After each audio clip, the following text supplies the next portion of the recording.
आज देशातील लाखो कर्मचारी, कंत्राटी कामगार, सुरक्षा रक्षक, हाऊसकीपिंग कर्मचारी, कारखान्यातील मजूर आणि खासगी कंपन्यांमध्ये काम करणारे सामान्य नागरिक रोज मेहनत करून आपल्या कुटुंबाचा उदरनिर्वाह करत आहेत.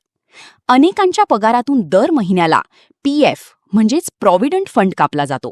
मात्र त्या पीएफ खात्याशी जोडलेला 7 लाख रुपयांपर्यंतचा मोफत विमा मिळतो हे अनेकांना माहीतच नसते. ईपीएफओच्या एम्प्लॉईज डिपॉझिट लिंक्ड इन्शुरन्स म्हणजेच ईडीएलआय योजनेअंतर्गत हा लाभ दिला जातो. विशेष म्हणजे या विम्यासाठी वेगळा प्रीमियम भरावा लागत नाही किंवा स्वतंत्र पॉलिसी काढण्याचीही गरज नसते. पीएफ खाते सुरू होताच ही सुरक्षा आपोआप लागू होते. ही योजना केवळ मोठ्या कंपन्यांतील कायम कर्मचाऱ्यांसाठी मर्यादित नसून कंत्राटी कर्मचारी, सफाई कामगार, ड्रायव्हर, मशीन ऑपरेटर, महानगरपालिका कर्मचारी, ऑफिस स्टाफ आणि अनेक सामान्य कामगारांनाही लागू होऊ शकते. जर एखाद्या कर्मचाऱ्याच्या पगारातून पीएफ कट होत असेल तर त्याच्या कुटुंबाला मृत्यूनंतर आर्थिक मदत मिळण्याची तरतूद या योजनेत आहे. नैसर्गिक मृत्यू, अपघात, गंभीर आजार किंवा इतर कारणांमुळे मृत्यू झाल्यास कुटुंबियांना 7 लाख रुपयांपर्यंत विमा रक्कम मिळू शकते. मात्र माहितीच्या अभावामुळे अनेक कुटुंबांना हा हक्काचा लाभ मिळत नाही ही चिंतेची बाब मानली जात आहे.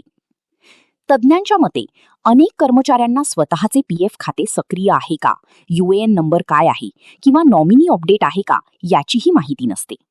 काही वेळा कर्मचाऱ्याच्या मृत्यूनंतर कुटुंबियांना पीएफ, पेन्शन किंवा इन्शुरन्स याबाबत काहीच माहिती मिळत नाही आणि लाखो रुपयांचा लाभ अडकून राहतो. त्यामुळे प्रत्येक कर्मचाऱ्याने आपला यूएएन नंबर सक्रिय ठेवणे, पीएफ खाते तपासणे, नॉमिनी अपडेट करणे आणि आवश्यक कागदपत्रांची माहिती कुटुंबाला देणे अत्यंत गरजेचे असल्याचे सांगितले जात आहे. आधार कार्ड, पॅन कार्ड, बँक तपशील, पगार स्लिप आणि पीएफ संबंधित कागदपत्रे सुरक्षित ठेवण्याचाही सल्ला दिला जात आहे. आजच्या असुरक्षित आणि वेगाने बदलणाऱ्या काळात आर्थिक साक्षरतेचे महत्त्व अधिक वाढले आहे. अनेक सामान्य कुटुंबांना सरकारी योजना आणि कर्मचारी लाभांविषयी पुरेशी माहिती नसल्याने ते हक्काच्या सुविधांपासून वंचित राहतात.